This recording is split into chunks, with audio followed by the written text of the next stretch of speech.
What's going on, guys? Welcome to Hit Talks, baseball's mental performance podcast. I'm your host, Vic Ferrante. In this episode, I have a conversation with Eddie Saucedo, who is a current ball player, only 18 years old, with a tremendous passion for learning about the mental side of the game, and host of Thought Force podcast. You could also find him on Instagram under the same handle. This podcast will be broken into 3 separate segments, so please be sure to tune in for part 2 and part 3 in the coming weeks.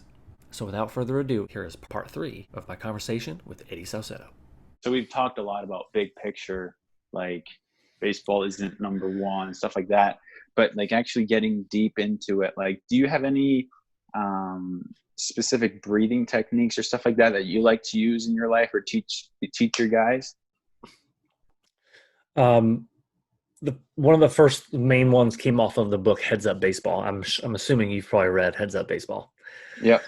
Or listen to the audiobook.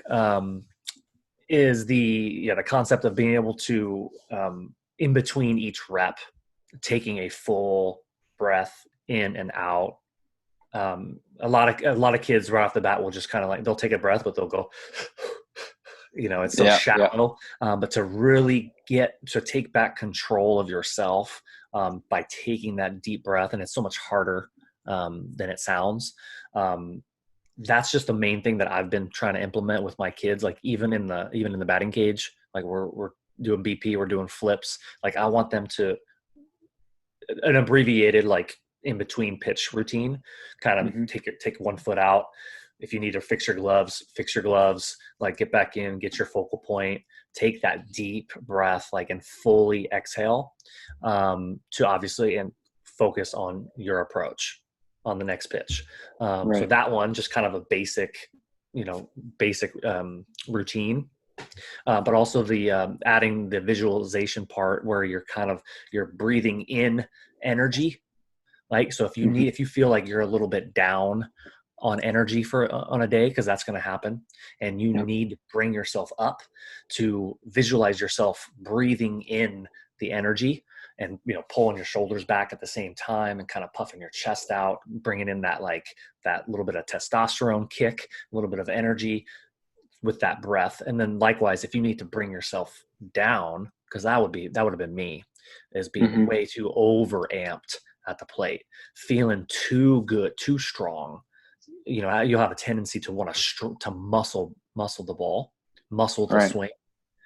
So it would have benefited me to be able to have that in my toolkit to say, okay, as I exhale, I'm going to release my tension, which is what the breath naturally does. But having that thought, like I'm actually taking energy, taking some of that over that those amps, and releasing them out of my body. I found to be pretty helpful for even when I play around with it myself hitting. I find it to be very helpful, and I know it would have been had I been able to do that in the game, because I was the up here. Right. I needed to dial it down the majority of the time. For sure. And I think, I mean, as far as breathing goes, I think it is like anything else in the game, where I really do not like having a cookie cutter approach where it's like, okay, every time before you get in the box, you're going to breathe for this amount of time, and you're going to think this. Like for me, it's like, okay, there are going to be times where I'm walking into the box where I'm in my green light mode, which what that means kind of in the mental space is you're ready to compete. And for me, like if I'm in that kind of stage, it's like if my mental state is in a green light, then I'll literally just be humming a song, my favorite song in my head, just trying to stay in that. And that's really something that helps me stay in that green light, is taking my mind off baseball and just literally just humming the favorite song, or kind of having a song come in my head, and just like as I'm kind of getting in the box thinking about that, and then okay, what do I have to think about, like starting when the pitcher's hands break, whatever you have to think about, that then it's like, okay, but getting into it I think is big. And the thing that I don't like about because there are a lot of guys that will say like, okay, every time before you step in the box, look at your bat, take a deep breath, and do this. Like for me, that gives me a lot of time to actually think.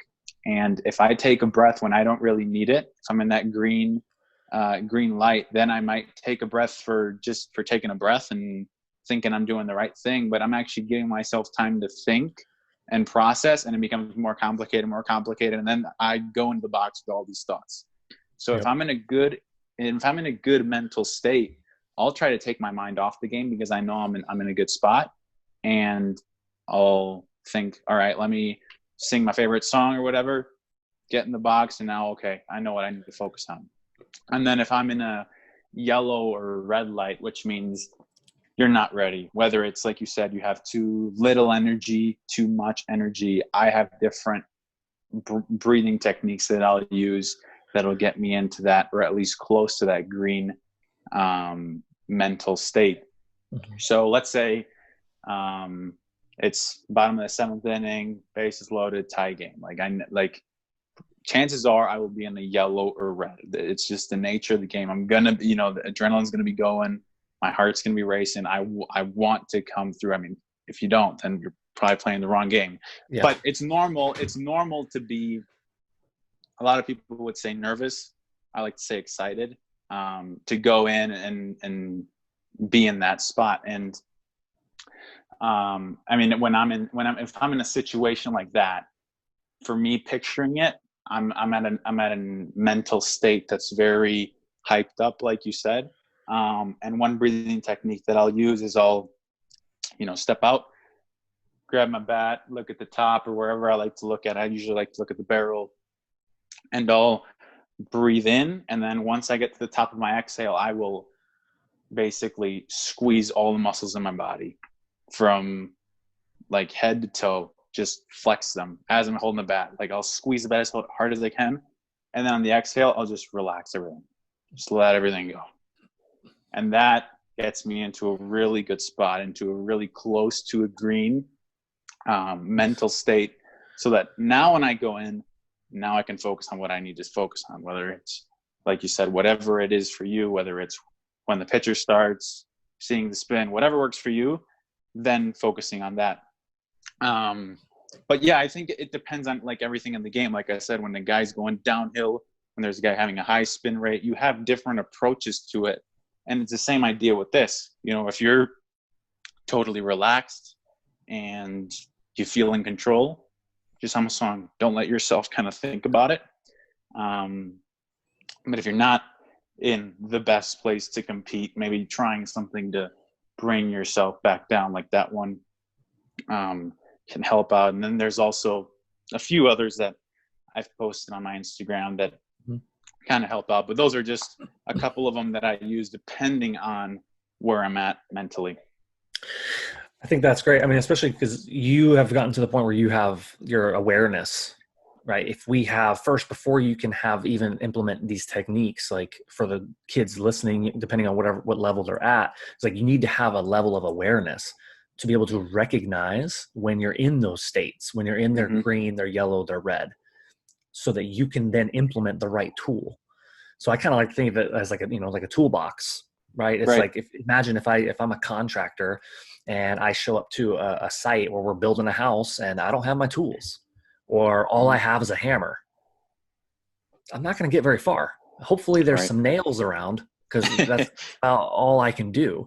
But of course in baseball, there's so many variables, and there's so many, like no two games are exactly alike. No two pitches are exactly alike. And no two scenarios, environments are exactly alike. So being able to pull out the right tool at the right time is just, it's an elite type of habit or strategy. But in order to be as successful as you can possibly be, like, we need to have the right tools in our toolbox, our toolkit, when that job or that task presents itself. Like you said, it's not always, your approach is not always going to be the same. So, and it's hard. That's what makes coaching hard. It's like, you can't just say to one kid, hey, get on top of the ball every single time. It's like, You can't think get under the ball every single time. You can't think oppo every single time. You can't think up the middle because it all depends on kind of the scenario. But it's up to the player to do their study of the game, study of the mental side, the approach, the every aspect of the game. And that's the part that's hard. There's so much to it. And that's why so much of it, you have to weed out the things that you can't control, because your brain is going to explode. You can't think about every single thing. You just have to focus on the ones that we can focus. And all we know is that we have control of ourselves. That's the other part. We have to have the awareness that we are in control of ourselves. We must know that and believe that, so that when the situation arises, we can take control of what we can in hopes of getting the best result. Exactly. Yeah. And I think another big thing with going off of the breathing techniques is, for you players or even coaches that are talking to your players, I think it's one thing to know what to do. So like you could have heard the breathing technique I use when I'm in a red or a yellow, which is going to the top and squeezing all the muscles in my body and then relaxing them, which it would be one that I'd use if I feel like that would be what would get me in a good spot.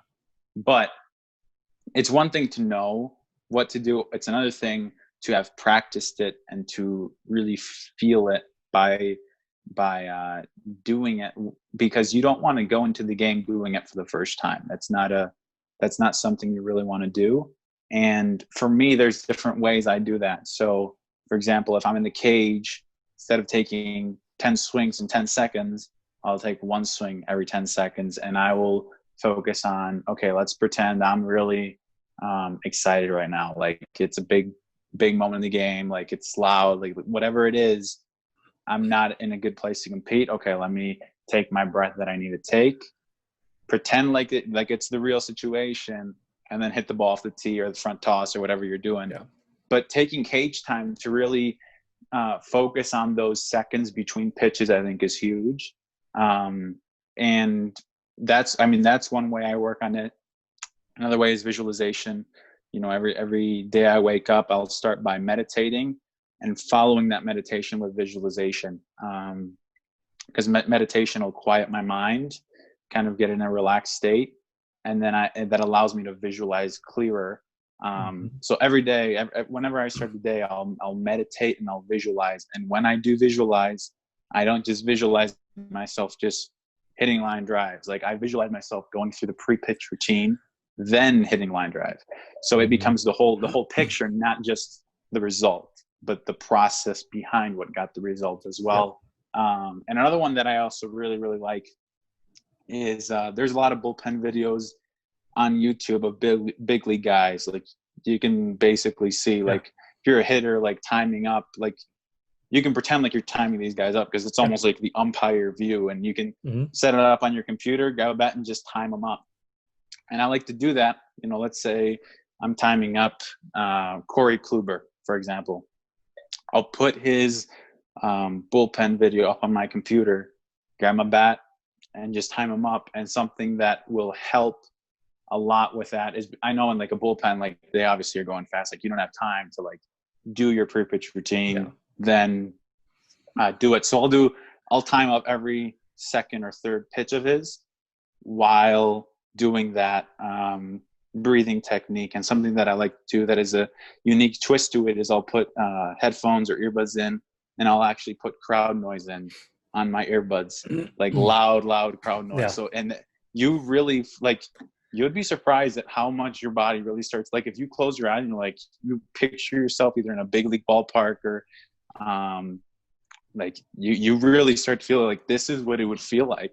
Your body doesn't really know the facing, like you're seeing Corey Kluber out on your computer, you've got earbuds in with loud crowd noise, you close your eyes, like you can really, like if you become really good at it, like you can seriously see yourself looking at your bat and seeing crowd like being there. And that's really key, because that's huge. Yeah. When you do get there to the big leagues, I've been doing this, practicing for it 5, 6, 7, 8, 9, 10 years. I've been doing it. This is no different. So now you're ready.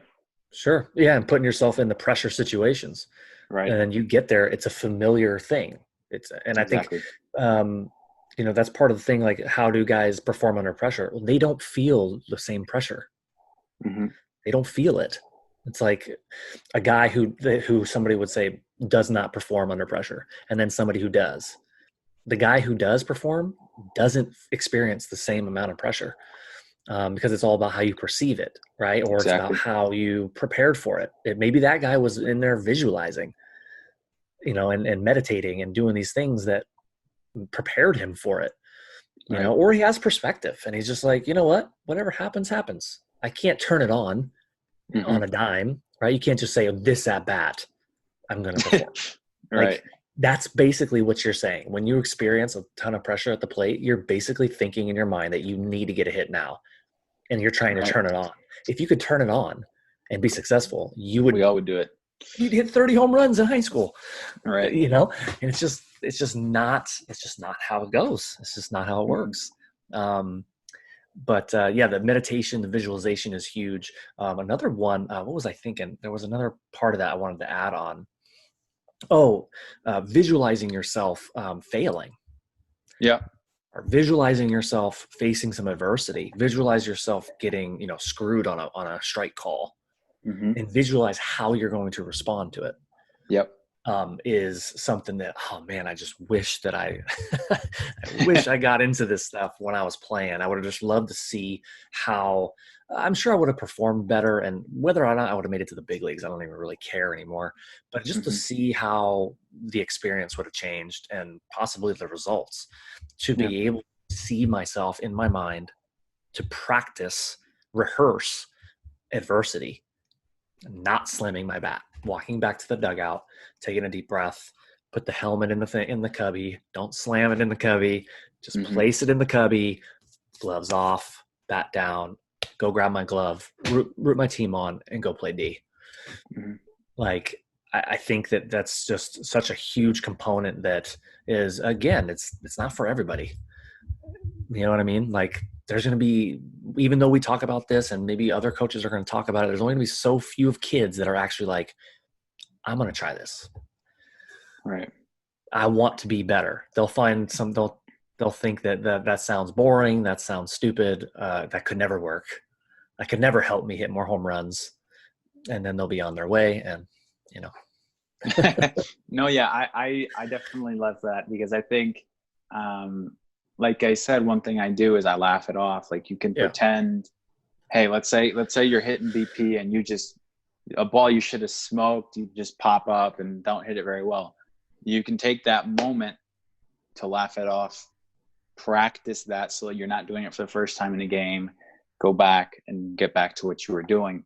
And you can really apply this to a lot of things in your life. I mean, you don't have to practice mental skills, like the cliche is, oh, you've got your eyes closed and you're meditating, or you have to be in the field, like looking at your bat and breathing. Like, that's not the whole mental game. Like, you can practice mental skills playing video games. Like, if you're yeah, playing, if you're playing NBA against a buddy and you're getting a little bit nervous, like, practice one of those breathing techniques and see how it makes you feel. Tinker around with it. Like, there's different pickup game outside. Like, you don't have to practice a mental game sitting down with your eyes closed, meditating, or on the field. I think you can practice it really in a lot of different areas in your life. Or if you're driving and some guy, gives you an unpolite gesture, let's just say, number one, instead you're of, number one. backfiring and wanting to react again, you Yeah. practice the mental game. And I think you can practice them in really a lot of things, that in a lot of everyday things you do in life that really don't take any additional time. It's just the awareness of being able to practice them in different situations that come. Yeah. That's how it like tie ins to life. Well, actually, really, baseball ties into life. Life doesn't tie into baseball. I think that's the Mm-hmm. other kind of like misconception. It's like, no. Baseball is within your life. Like, everything you do, you're doing it within your life. So Right. all these things that we're talking about apply to baseball. Yes, because baseball is a part of your life. You know Mm-hmm. what I mean? I think we realize where we're standing in this whole equation. It's like, life is life. Everything that you do is within life. And so these things that we do operate under certain like laws, right? The law of averages, like you're not in baseball, the way the game is designed, it's designed as a hitter anyways, is designed for a low success rate. Mm-hmm. You know, and just understanding, like trying to argue with that and fight that, it's like fighting gravity. Yeah. Have you ever came across anybody that's argues with gravity? Like, No. oh man, I hate how things, if I let go of it, it falls to the floor. I hate it. It's stupid. That's what it's like when you're just like, I hate this game. I hate baseball, blah, blah, blah. You know, I suck, or I'm expecting to go 8 for 10. And it's like, you're arguing with gravity, man. You're arguing with the laws of the game, life. Right. You know, it's ridiculous. So anyways, yeah, again, it's just a little bit like perspective, again, is huge. Perspective is everything, man. I mean, I really think when you look at how you do on the field and you take the pressure off, I mean, like I said, I used to be where this was it. Like this was anything and everything in my life. This was it. Like depending on how many hits I got, it depended on how happy I was going to be. Like that cannot be the way it goes. And I remember actually listening to a story of Mariano Rivera when he blew a save, you know, but the perspective of that he had was incredible. You know, 10 minutes after the game was over, he was having a ice cream cone with his family, laughing, having a good time after a blown save in the big leagues. Like if he can do it, like if you mess up in a high school, college, whatever it is, like even if it's a major league game, like that's why he was so good. Is it did not faze him, where there would be so many guys that would be like, I don't want to see anybody. I want to sit in my car and just be alone. Which, I mean, if that's the way it gets you back to being good, then that's good. You know, do that. But I think there's a difference between knowing that's what's going to get you in a good spot,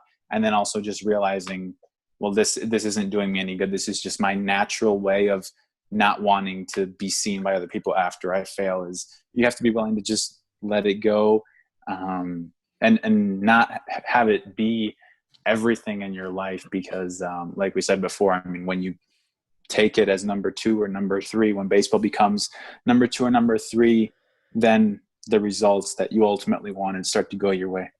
Yeah, because the only thing that should be left should be your passion for it. So like if baseball, you can have the perspective that other things are more important and there's still a passion for it, then you go for it. And like you said, it may unlock a greater passion because you realize that this isn't my identity. Like that's not who I am as a baseball player. Like I'm a human being first, and then a baseball player, you know, maybe like you said, second, third, or fourth, but then like you said, it releases the pressure. There's no pressure. There's no fear, right, of failure, because who cares? Right. Who cares? Who are you trying to please? Exactly. Right. So if you're trying to always please other people or prove other people wrong, even though that can be a temporary motivation at times. So like, I want to prove this guy wrong. Okay. But what happens when you do prove him wrong? Then what do you do? Right. You got to find somebody else to prove wrong, and somebody else and somebody else. You know what I mean? So it's like having that perspective that it's not everything, but you still have a passion for it. It doesn't mean that you have to have less passion or care less, or that you don't have to focus or practice as much. Like, I think it's a release of the pressure to then go kick ass. Exactly. You know, to feel the weight off your shoulders. Yep. And I think, like you said, it can be a temporary motivation. And just like everything else I said, you have to be willing to adapt. Like, depending on what the pitcher has, you got to adapt your approach. Depending on the umpire, you have to adapt. Depending on the weather, even. If the wind's blowing in, you don't want to be swinging up and getting under the ball. Like, it's not going to go anywhere. But if the wind's blowing in, you might want to get a little bit on top of it. It'll get you in a better spot than if you're trying to get under it. And that's the same thing with that mentality. Is for me, I like having that mentality that prove them wrong in the right times. So in a game, I don't believe it's a good thing for me. For me, I don't feel like, prove them wrong, because that's going to get me hyped. That's going to get me in a very tense So when I'm in a game, that doesn't come into my mind. But if I'm doing bench press and I'm trying to do max out, that might be a good time to think, prove them wrong, because that's when you need to really, get that energy, get that, fire and lift that weight. That might be a good time to use it. Right. And so, like you said, I mean, it's just, everything's about adapting. There's different times and different places Context. For different things. Exactly. And so it's the same thing with that mentality, just like everything else is. There's times to think, prove them wrong, or whatever some of your things that motivate you, or I want to make the all-star team, or I want to do this, or I want to do that. Like, you might want to think, I want to make the all-star team when you're sitting in bed and don't want to work out. Like, thinking about, I want to make the all-star team might get you out of bed and get you to do that workout. However, thinking I want to make the all-star team when it's bottom of the seventh with bases loaded, probably not a good idea. not going to work out too well. The same thing with competing against other players. Like, even some people compete against their teammates. Yep. It's like there's enough opportunities, there's enough success out there for everybody. Like, there's no reason to root against your teammate, because so that you can appear to be better because they failed less doesn't make you better. Right. It's like, you want to root your competition on, maybe not the other team on that day, right? But you want success you want to be happy for seeing other players be successful, because it's only going to come back to you. That positivity, it's only helping you too. And if you see them competing, that can make you elevate your game. Right. If you say, I want this guy to fail so that I can look better amongst my peers, or please my parents or whatever, then you're not really getting better, because you're just wishing less results or less success for somebody else. Wish success for them and everybody around you unless it's game day and you're playing against another team. Right. But even at the end, be a good sport, and to be like, hey guys, great game. You guys beat us today. You played better. And be happy for those people, and just know that tomorrow you're going to come and get them. Exactly. Tomorrow we're coming for you, but then at the end of the day, we're going to be all happy for each other and respect each other. And that's ultimately just going to come back to you, and it's going to continue to elevate your game. Yes. And I think that's just a huge thing. I've seen it myself, but I've also seen it inside of a team, college teams, like as a coach. They're playing against each other. How can you beat the team over there if you're defeating each other within your own team? Right. So there's that other component of just how you mesh with your teammates. Like, we've talked a lot about personally, how do we control our mental game and apply the tools in the right moment? But what about like with your teammates and how you interact? That's another huge component, because at the end of the day, if your goal is big leagues, D1, it's all about you bringing the most value to that team as possible. Right. It's about winning a championship, and teams want players that will bring them closer to a championship. And that's by you being a type of guy that's going to make other people better around you. 100%. Yep. And the last thing I want to touch on, because I know this is kind of running long, and I actually have to head to the field in a little bit. But the last thing I want to touch on is that what you were talking about is other teammates. And when I was younger, I used to be on actually pretty good travel team. And actually all the way through high school, I was on a really good travel team. But it got to the point where, they would just be getting hit after hit after hit after hit. And I wasn't necessarily competing with them. But let's say I was, because I used to be an infielder. I recently converted to catcher, but I was an infielder, and I mean, it didn't even have to be the infielders that were getting hits. Like, let's say the center fielder, left fielder, right fielder, they'd all get hits, boom, boom, boom. And all the hitters before me are getting hits. And now I'm coming up and I'm scared, because I'm like, if I get out, I'm the only guy this inning that's gotten out. Like, and that's another trap that you get into. And it's not necessarily you're going against your teammates. It's just that they're almost putting more pressure on you. Sure. And that was something that I actually felt that some of you guys might be feeling, is when your teammates are doing well, it's not necessarily that you want them to do bad, but you feel like, well, because I'm on this team now, I also have to get the hit. I also have to, follow it.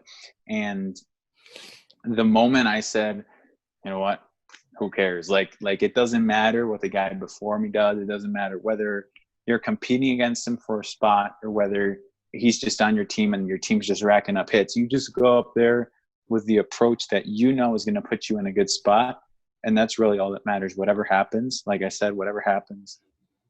And you can go back to the dugout, whether after scoring a run or after striking out, knowing he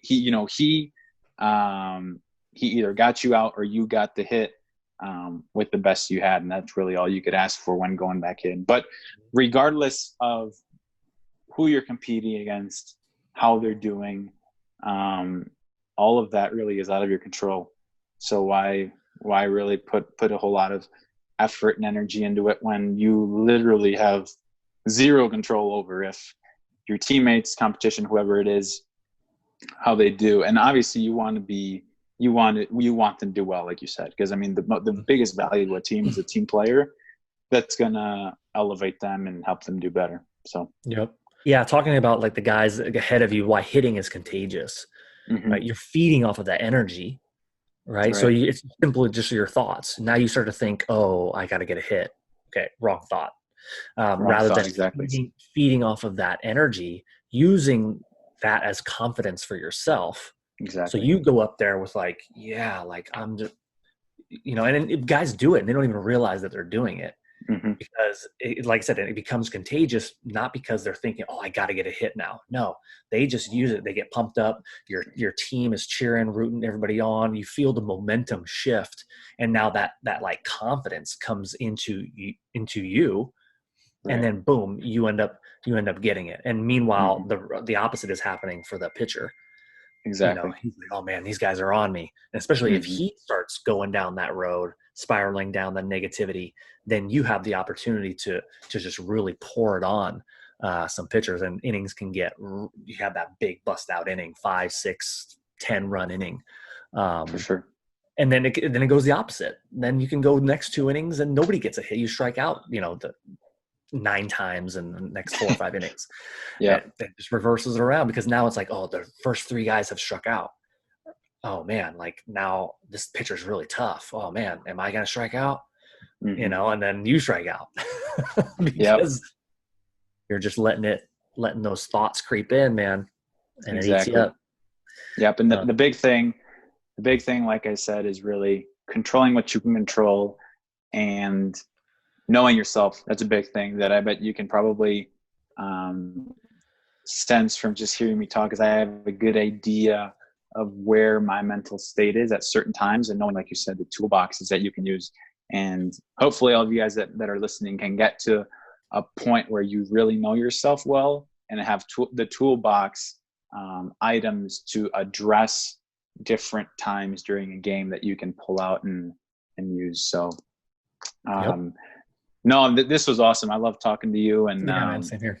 Yeah, it was awesome. It's always fun to find another guy that's passionate about the mental game. I look forward to doing it again because we didn't really get into your story as much. So I'd like to, set up another time. And right now I'm in Utah playing in a collegiate summer league over here. Nice. So I've got a lot of time on my hands, really, other than when I'm either practicing or playing. Nice. So I have a lot of time. So you let me know if you'd like to do it again, when you like to do it, and I'm sure we can find a time. Absolutely, man.